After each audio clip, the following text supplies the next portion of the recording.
Град Смолян е административен и културно-просветен център, разположен в сърцето на Родопите, близо до границата с Гърция. Градът е известен с богатата си история, красивата и добре съхранена природа, гостоприемните хора и уникално вкусната храна. Община Смолян като планински и пограничен район е изправена пред редица предизвикателства. Изменението на климата, обезлюдяването и застаряването на населението са едни от основните предизвикателства, които в момента ни засягат.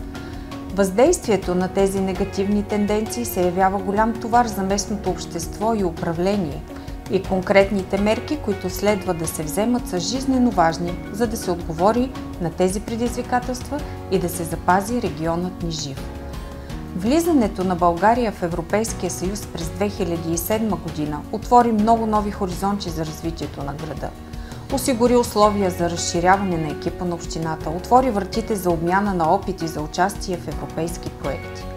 Като част от голямото европейско семейство, общината имаше възможност да подобри образователната и социална инфраструктура на града, капацитета на човешките ресурси и да осигури достъпна, гостоприемна и привлекателна среда за гражданите, бизнеса и туризма в региона. Като естествено продължение на усилията на общината за постигане на по-устойчиво бъдеще, бе и включването ни в проект Plus City Exchange през есента на 2018 година. Проектът е по програмата за научни изследвания и иновации Хоризонт 2020 на Европейския съюз, като част от поканата за интелигентни градове и общности. Визията, с която е разработен проект City Exchange, е да сътворим заедно бъдещето, в което искаме да живеем. Като проектната идея се базира на факта, че за да има функциониращи градове в бъдеще, общините трябва да подобрят начина, по който използват ресурсите си и се ангажират с технологиите ефективно и по различни начини. Норвежкият университет за наука и технологии NTNU е водещ партньор и ръководи консорциума на проекта, състоящ се от 32 партньора, включително 7 града, 2 водещи градове – Трондхайм, Норвегия и Лимерик от Ирландия, и 5 градове последователи, сред които е и Смолян. Проектът цели в рамките на 5 години водещите градове и градовете последователи, заедно учейки се един от друг, да работят в посока да се превърнат в устойчиви градове с положителен енергиен баланс. Тоест, да създадат предпоставки за генериране на повече енергия, отколкото се употребява, с цел подобряване качеството на живот на хората.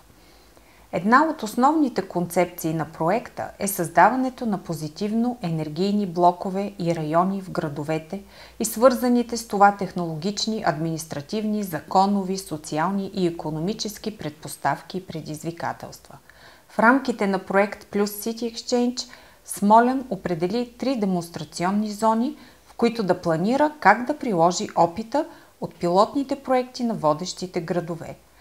Зоните са подбрани, така че да обхващат общински сгради, които са от важно значение за града и които биха били добър пример за това как използваме енергията по устойчив начин. Демонстрационна зона 1 е близо до стария център на града и обхваща спортната зала, градския плувен басейн, стадион Смолян, средно училище Свети Кирил и Методий и детска градина Буратино. Демонстрационна зона 2 покрива новия център на града и се състои от сградите на културния комплекс, регионален исторически музей, регионалната библиотека, художествената галерия и сградата на Родопския драматичен театър. Зоната включва и сградата на общината и средно училище Отец Паисий.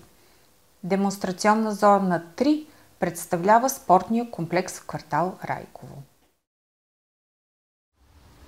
Сградите, които са зад нас, са сградите, които ние избрахме за изграждането на позитивно енергиен блок. Това е сградата на плувния басейн и спортната зала на град Смолян. Причината да изберем тези две сгради са няколко. Първата от тях е, че това са обществено значими сгради, които се ползват доста често от хората. Втората причина да изберем тях е, че са доста енергоемки, особено плувния басейн. процеса на изграждане на блока срещнахме известни трудности при адаптиране на сградите към това да станат енергийно позитивни. Една част от които чисто конструктивни, друга част законодателни. В края на краищата успяхме да преодолеем тези предизвикателства и да завършим етапа на проектиране. В момента вече очакваме да бъдат избрани изпълнители, които да реализират проекта. За екипа на проекта беше изключително важно да представим пред децата на града идеята за позитивни енергийни блокове и общности. За тази цел закупихме енергийна кутия, с която да демонстрираме различните видове енергийни източници. Как работят, как произвеждат енергия, как я отдават и как могат да се взаимодействат. За наша радост децата реагираха с голям интерес и се включиха активно в заниманията. Чрез ангажиране на младите умове, ние положихме основите за едно по-успешно бъдеще. Участието ни в проект City Exchange вдъхнови общината и екипа на проекта да работят за разширяването на идеята за изграждане на позитивни енергийни блокове и за превръщането на Смолян в енергийно позитивен град.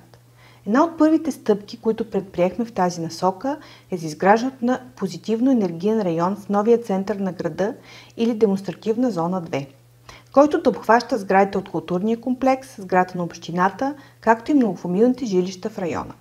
За тази цел кандидатствахме и бяхме одобрени по проекта European City Facility, финансов механизъм, който предоставя средства за създаването на инвестиционни концепции за финансиране на одобрените проекти.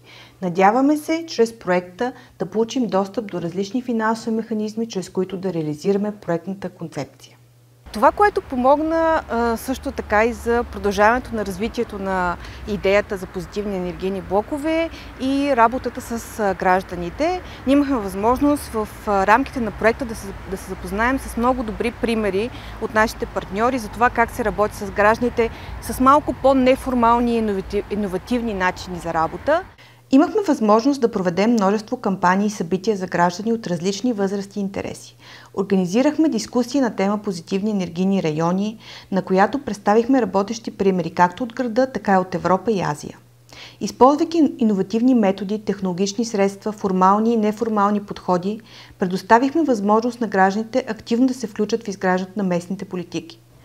През май 2002 година организирахме първата за нас градска лаборатория, чрез която младежите и децата на града имаха възможност да изразят своето мнение за това как виждат бъдещето на града.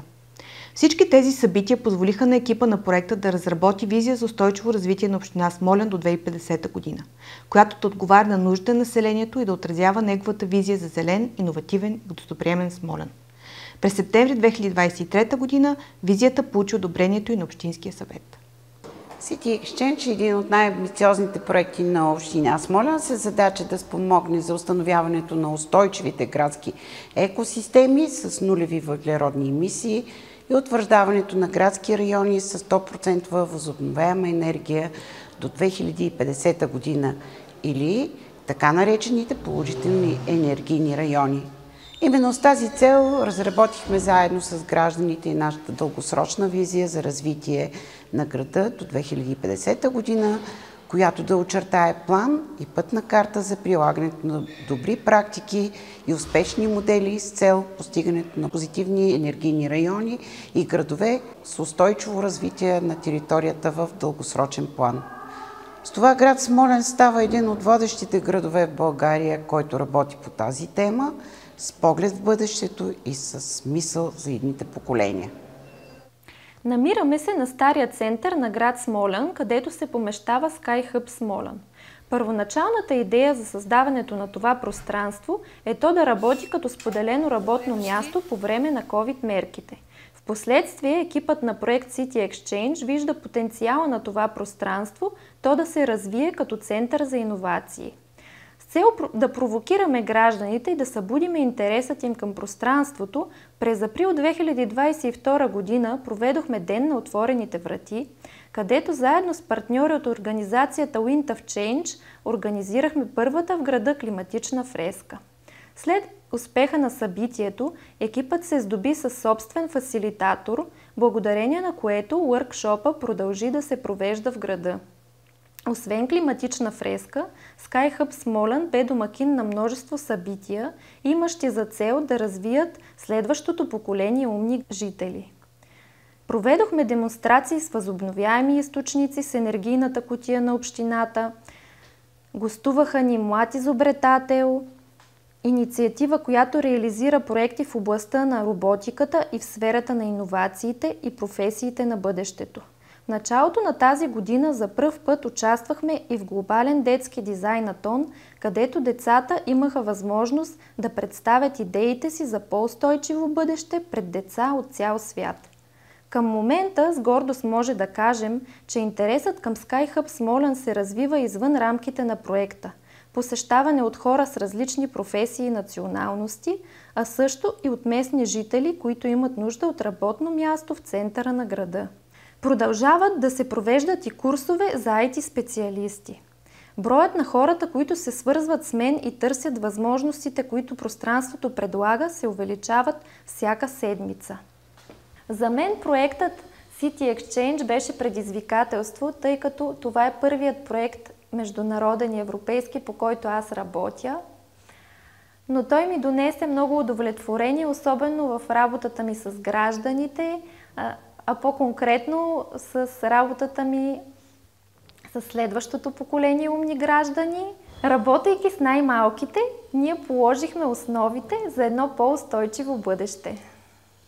За човек като мен, който идва от частния сектор, проектът City Exchange донесе много опит, както за работа с институции, така и за работа с граждани. Особено зараждащо, мисля, че за всички нас, работейки по следващото поколение умен гражданин, беше работата с деца, виждайки как те възприемат това, което ние им разказваме, как те всъщност търсят тази информация, искат да знаят повече, независимо дали чрез възобновяемите източници или чрез климатичната фреска.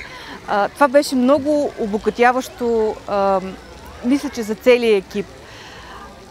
Чрез проекта City Exchange аз имах възможност да видя и някакъв опит от други държави, за това те как се ангажират с гражданите, за това те как се справят с проблемите, които са много подобни на нашите. И всъщност едно от нещата, които аз лично разбрах е, че всъщност, въпреки че идваме от много различни, чисто икономически различни държави, всъщност ние в този проект сме се сблъсквали с много еднакви неща.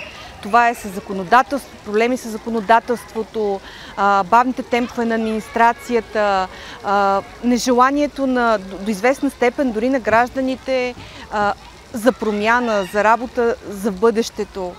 И мисля, че по време на проекта сме успели поне една крачка напред да сложим в тази насока и да успеем да покажем, че всъщност общината и хората в общината имат желание да са добър партньор на гражданите и в бъдеще.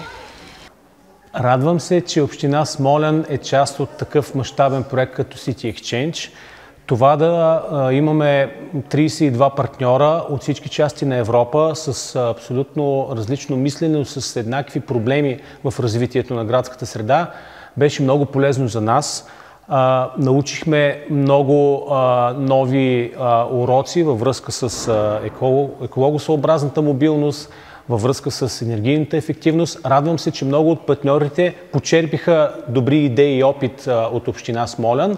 Заедно развиваме напред нашите позитивни енергийни блокове, заедно развиваме общините напред в европейските предизвикателства и наистина считам, че такива проекти трябва да бъдат повече, да се окуражават развитието на всички общини и да можем общите проблеми, които имаме, да ги поставяме на картата, да търсим общи решения и там, където има един добър пример, една добра практика, тя да бъде мултиплицирана в целия Европейски съюз. Така че пожелавам на всички успех, да продължим напред с тези проекти. Те са наистина полезни и допринасят много за нашия град.